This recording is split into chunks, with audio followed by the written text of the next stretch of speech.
Sexo anal. Se você quer praticar ou você pratica sexo anal, você tem que ter ciência dos riscos aos quais você vai ser submetido, e eu vou te falar sobre 6 deles, e como que você vai evitar cada um deles, como que você vai trabalhar cada um deles para que você tenha um sexo anal prazeroso, tanto para você como para sua parceria também. E no final eu vou te falar um bônus. Aliás, 2 bônus que eu vejo muito na prática, é negligenciado, mas tem muito a ver com a sua saúde sexual entre você e a sua parceria.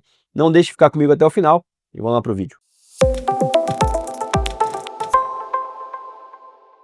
Meu nome é Matheus Ferreira Amaral, sou urologista, trabalho muito na área de urologia, cirurgia robótica e andrologia. Se você quer marcar uma consulta ou uma avaliação comigo, o link está aqui na descrição e o QR Code aqui na tela. Bom, se você pratica ou quer praticar o sexo anal, você tem que ter um pouco de noção em relação à anatomia envolvida aqui. Nós estamos falando de um sexo com penetração, né, seja com pênis ou seja com algum brinquedo que você está usando, que você vai penetrar no seu ânus e reto, e é isso que eu queria que você entendesse. O canal anal e o reto são as regiões que estão envolvidas no sexo anal. Essas são as duas regiões que é o finalzinho do seu intestino grosso. Então o reto é a última estrutura ali do intestino grosso, que tem o cólon ascendente, cólon transversus, cólon descendente, sigmoide, reto e canal anal. Aqui a gente está envolvido o canal anal e o reto. E obviamente nesse reto você vai ter o esfíncter anal.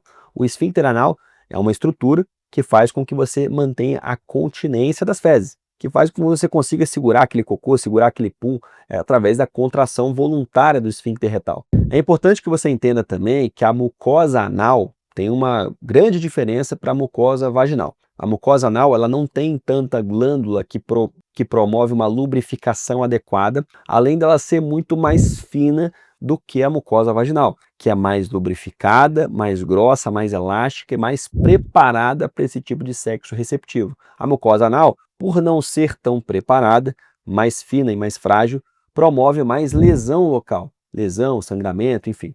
Então, essas noções gerais eu queria que você já soubesse antes de a gente passar para as possíveis consequências. Lembrando que eu vou te falar 6 consequências e como lidar com elas, e no final vou te dar um bônus sobre saúde sexual e sexo anal. A primeira consequência do sexo anal é o que a gente já falou. O sexo anal está relacionado a mais lesão de mucosa local do que o sexo vaginal. Por quê? Porque a mucosa do canal anal ela é mais fina e menos lubrificada. Portanto, se você vai fazer um sexo com penetração naquela região, você tem um maior risco de lesão, sangramento e dor durante o ato sexual. E como que você evita isso? Primeiro, lubrificação bastante, tem que usar muito lubrificante, e quem está fazendo sexo anal receptivo ou passivo tem que relaxar, tem que buscar formas de relaxamento de toda a musculatura pélvica, do todo esfíncter. Quanto mais você contrair ali aquela musculatura pélvica, aquele esfíncter, mais dor você vai ter naquele ato sexual. O que não é muito diferente do ato sexual vaginal também. Se a mulher tiver muita tensão envolvida, tiver segurando muito, contraindo muito a musculatura pélvica, ela também vai ter dor na hora do ato sexual. Segundo cuidado, segunda consequência, são as infecções sexualmente transmissíveis, as ISTs. Lembrando que no canal anal a gente tem um tecido linfóide muito rico, tem uma gama de uma drenagem linfática muito complexa e rica. O que é isso? Todo órgão tem uma drenagem linfática. No canal anal, esse tecido linfóide ele é mais rico do que no canal vaginal, por exemplo. Isso faz com que você tenha, nessa região linfática, você tenha uma alta taxa de carga viral, alta taxa de vírus quando esse paciente está infectado. Então, por exemplo, só em falando do HIV, por exemplo, o sexo anal tem 18 vezes mais chances de você contrair o HIV do que o sexo vaginal.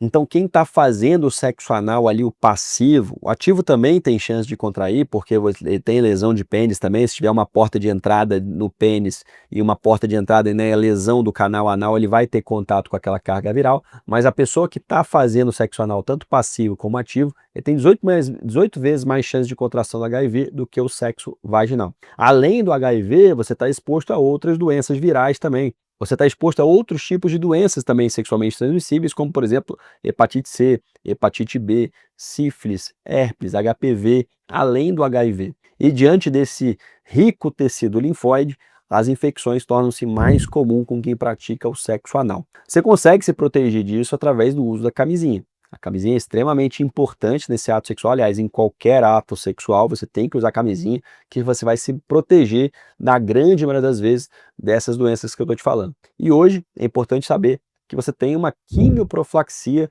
pré e pós-exposição ao vírus HIV, que é o PrEP, que tem uma taxa de sucesso acima de 95%. Você pode usar o PrEP todo dia, indicações via oral que você pode usar todo dia, e está sempre pronto ali, está sempre protegido em relação à exposição ao HIV, ou você tem protocolos de uso de PrEP somente após a exposição, poucas horas depois, você tem protocolos bem específicos disso, de repente vale a pena um vídeo sobre isso, caso você queira, deixa aqui nos comentários. Hoje você tem o PrEP injetável também, você faz injeção de PrEP ali de uma vez a cada 2 meses, e você também fica protegido, você precisa ficar tomando remédio todo dia. Então, hoje o HIV tem uma tem uma forma de prevenção, uma quimioprofilaxia muito efetiva, através do PrEP. A camisinha te ajuda com as outras infecções, a hepatite C, que antes não tinha cura, hoje em dia tem uma cura, remédio via oral.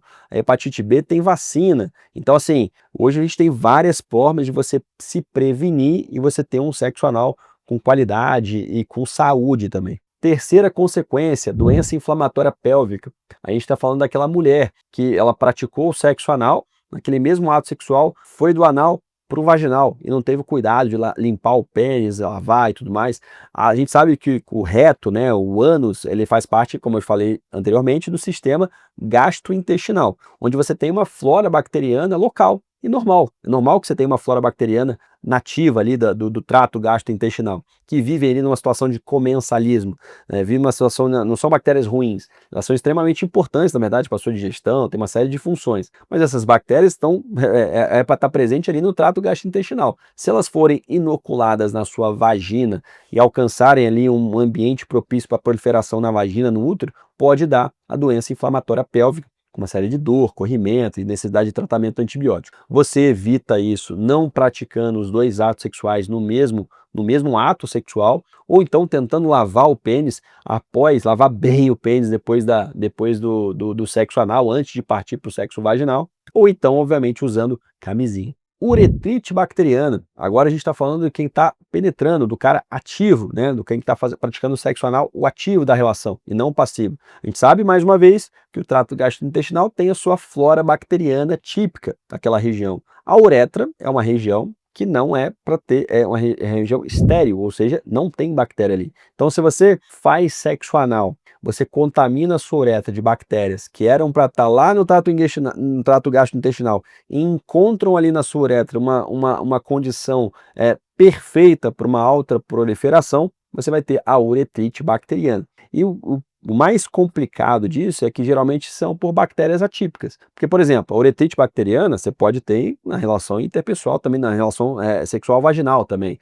Mas aí geralmente é o gonococo e a clamídia, a gonorreia e clamídia. Quando você tem uma infecção a partir de um sexo anal, geralmente são bactérias atípicas, Escherichia coli, dentre outras. Então aquele tipo de uretrite, que se a gente não for na história clínica muito específico com o paciente, mas que tipo de relação sexual ao qual você foi exposto? Ah, foi uma relação anal, então vamos tomar cuidado, vamos talvez mudar o perfil de antibiótico terapia aqui, porque se a gente não souber disso, a gente vai tratar gonococo e clamídia, o cara não vai melhorar, e aí vai voltar, não melhora, não melhora, você faz uma cultura que aí você vê que a bactéria é atípica e você vai tratar guiado pela cultura. Então fiquem atentos a isso, através da camisinha você também consegue evitar isso tranquilamente. Sexta consequência, hemorroida. A hemorroida basicamente é uma varize de canal anal. Você tem um enfraquecimento ali da parede, tem um aumento de pressão nessas veias, elas se dilatam e aí você tem os botões hemorroidários. O sexo anal, né, ele pode promover uma fragilidade ainda maior da mucosa, dessa parede desses vasos sanguíneos,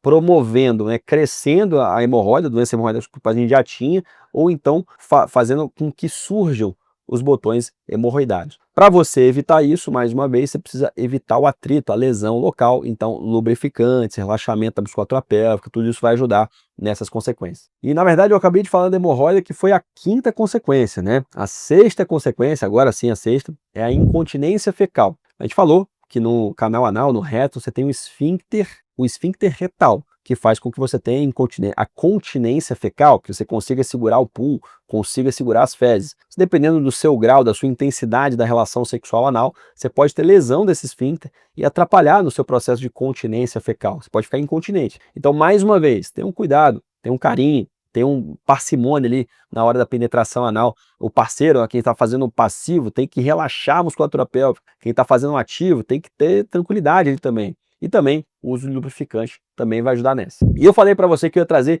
2 bônus. Eu falei de 6 consequências e eu ia trazer 2 bônus da minha prática clínica. O primeiro bônus desse, aliás, antes de eu falar sobre o primeiro bônus, eu queria que você curtisse esse vídeo, se inscrevesse no canal, encaminhasse esse vídeo para mais pessoas, para que a galera tenha um sexo anal com mais saúde. O primeiro bônus é em relação à ereção. Quem pratica sexo anal precisa de uma ereção melhor do que quem pratica só o sexo vaginal. Como assim? Uma ereção boa já não seria suficiente? Claro, uma ereção boa é suficiente para os dois sexos. Mas o sexo anal te oferece mais resistência à sua penetração, tanto pelo canal anal menos lubrificado, como a gente conversou, como pela presença do esfíncter anal também. Oferece mais resistência. Então, muitas vezes, se o cara tiver uma disfunção erétil moderada, às vezes ele conseguiria, com aquela rigidez dele, praticar a penetração vaginal, mas não consegue a penetração anal. Então, muitas vezes, o paciente que pratica o sexo anal, o ativo, né, muitas vezes ele começa a se queixar de disfunção erétil antes do que se ele tivesse somente praticando o sexo vaginal. Então, esse cuidado de avaliação é importante você ter na prática também. E outro bônus interessante é que muita gente acha que o homem pode não ter prazer no sexo anal.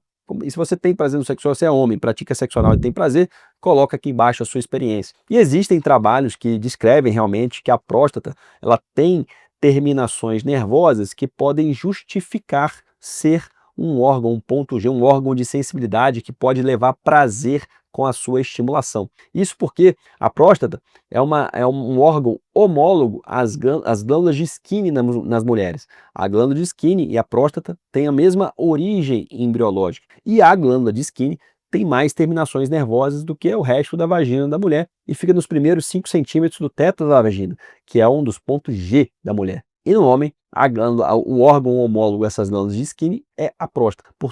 Portanto, faz algum sentido, sim, do ponto de vista científico, o homem ter prazer na penetração anal. E se você quer saber um pouco mais sobre o sexo oral e suas consequências, eu vou deixar o link aqui na descrição. Até o próximo vídeo.